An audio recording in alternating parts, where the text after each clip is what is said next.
मैंने मोहसिन के यहाँ पे जॉब ज्वाइन करी थी एज असिस्टेंट। तो मैं उसके यहाँ पे जाती थी। उसका जो एकेडमी थी उसकी रेंज 3rd फ्लोर पे थी और वो 2nd फ्लोर पे रहता था। तो मैं जब भी जॉब पे जाती थी तो किसी ना किसी बहाने मुझे नीचे बुलाता था उसके फ्लैट पे।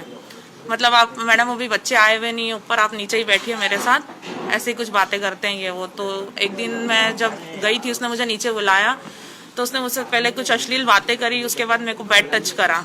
उसके बाद मैंने वहाँ से मतलब मैं घबरा के उठ गई और मैं ऊपर चली गई। फिर उसने मुझे नेक्स्ट डे फिर से बोला कि मैडम आप नीचे ही बैठिए थोड़ी देर, अभी बच्चे नहीं आए हैं।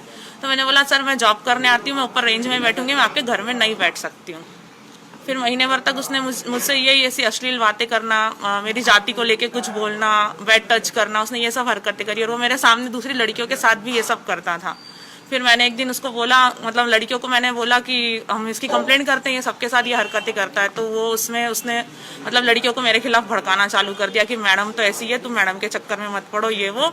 और फिर इसी के चलते मेरी मोहसिन से एक दिन बहस हुई और उसने मतलब मैंने बोला सर मैं आपकी कंप्लेंट कर दूंगी, ये सब कर रहे हैं। तो उसने मुझे बोला कि आप मेरा कुछ बिगाड़ ही नहीं सकती, मेरी बहुत ऊपर तक पहुंचे ये वो। और इस बहस में फिर उसने मेरे को मतलब लड़कियों को भी मेरे खिलाफ कर दिया था और फिर उसने मुझे जॉब से निकाला। गतिविधियां क्या सर, मोहसिन को शायद मेरे हिसाब से कुछ नहीं आता था। एक तो वो अनपढ़ है, उसको कुछ आता नहीं था। वहाँ पे जो टॉप पर लड़कियां थी 2-3 वही स्टूडेंट्स को सब कुछ सिखाती थी।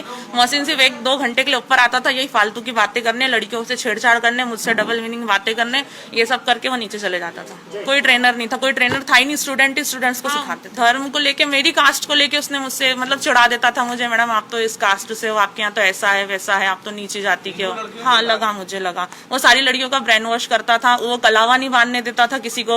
यहाँ की राइफल्स पे जो स्टूडेंट्स ने कलावा बांधे थे उसने वो भी हटवा दिए थे। वो बोलता था ये सब फालतू बातें हैं, बर्दाश्त नहीं होता। उसने सब स्टूडेंट्स जो स्टूडेंट्स कलावा बांध के रखते थे सबके कलावा उतरवा दिए थे। वो उसका बस ये था कि इन लड़कियों का ब्रेन वॉश करना है और इनका मतलब इनके साथ यही सब करना है। धर्म बदलने की बातें तो नहीं करता था, बट जैसे लड़कियों को उसने बोला नॉनवेज खाया करो, जो नहीं खाती उनको भी उसने नॉनवेज खिलाया है।